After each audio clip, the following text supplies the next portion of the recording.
तो साल चल रहा है 2026 और आज हम बात करने वाले हैं एक ऐसे फ़ोन की जो 4 साल पुराना हो चुका है, आईफोन 14 प्रो।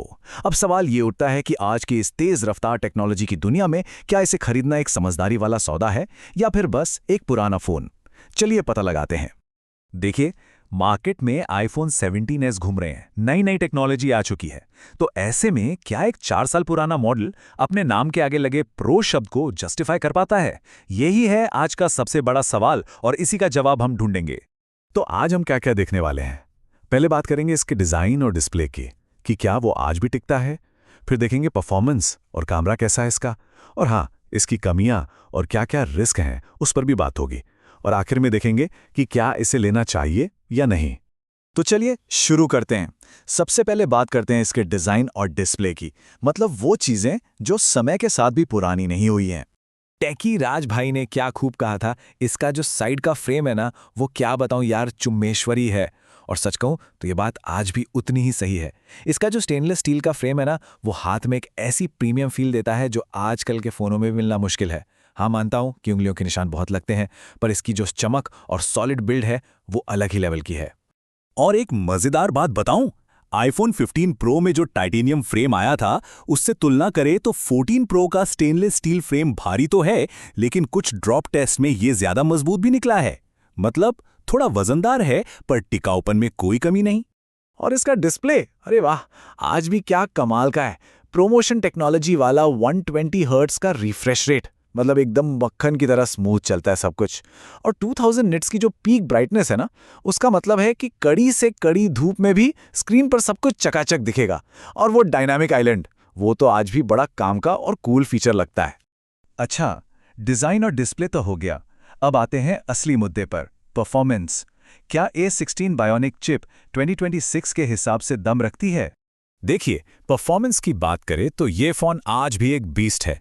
BGMI जैसे हैवी गेम्स को ये आराम से 120 फ्रेम्स पर सेकंड पर चला देता है।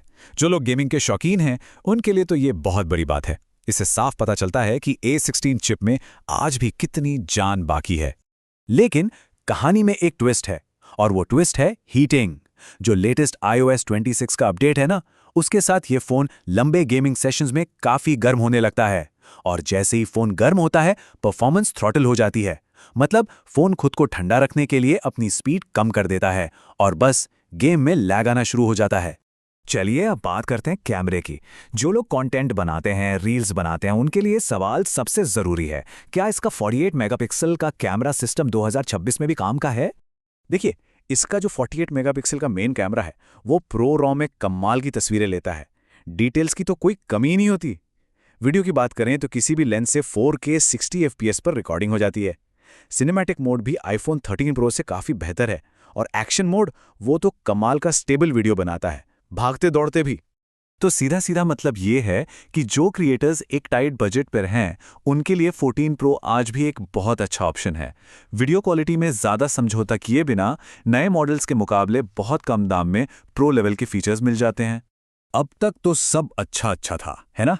लेकिन अब बात करते हैं उन चीज़ों की जहां थोड़ा सावधान रहने की ज़रूरत है। बैटरी और सेकेंड हैंड मार्केट के रिस्क, ये इस फ़ोन की सबसे बड़ी कमज़ोरियां हैं। और ये बैटरी की प्रॉब्लम कोई आज की नहीं है। सोचिए, 2023 में ही, मतलब फ़ोन के लॉन्च के 1 साल के अंदर ही, द लल्लन टॉप ने रिपोर्ट किया था कि इन प्रो मॉडल्स की बैटरी हेल्थ बहुत तेज़ी से गिर रही थी। तो जाहिर है, जब कोई 4 साल पुराना फ़ोन लेगा तो बैटरी तो एक बहुत बड़ा सिरदर्द होगी ही। एक टेस्ट के आंकड़े देखिए। टेकरोनैक्स ने टेस्ट किया तो पाया कि अगर आप नॉर्मल यूज़र हैं तो दिन में 1 बार चार्ज करना पड़ेगा। ठीक है, चल जाएगा। पर अगर थोड़ा भी ज़्यादा इस्तेमाल करते हैं तो दिन में 2 बार चार्ज करना पड़ेगा। और अगर आप हैवी गेमर हैं या बहुत वीडियो बनाते हैं तो भैया दिन में 3 बार भी चार्जर ढूंढना पड़ सकता है। और अब आते हैं सबसे बड़े खतरे पर, किट वाला फ़ोन। ये क्या होता है? ये वो पुराना फ़ोन है जिसके अंदर के पार्ट्स जैसे बैटरी, बॉडी, सब नकली लगाकर उसे चमकाकर एक नए डब्बे में पैक कर दिया जाता है और नए के नाम पर बेच दिया जाता है।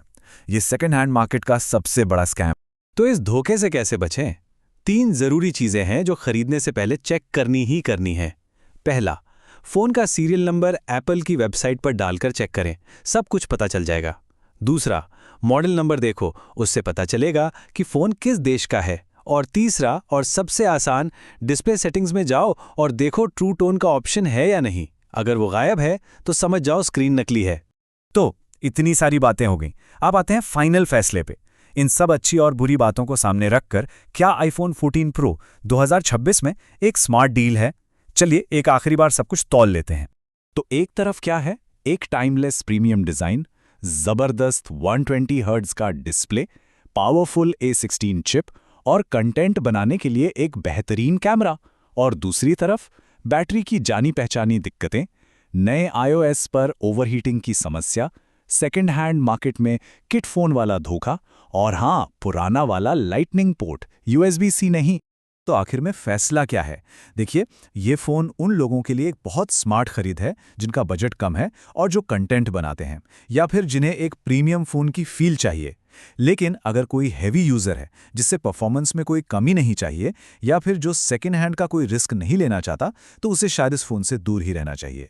तो अंत में सवाल बस इतना सा है, इसकी पावर और इसकी कमियों दोनों को जानने के बाद क्या आईफोन 14 प्रो की वैल्यू इसके साथ आने वाले रिस्क से ज़्यादा है? और ये फैसला तो हर किसी को अपनी ज़रूरत और अपनी प्राथमिकता को देख के खुद ही लेना होगा।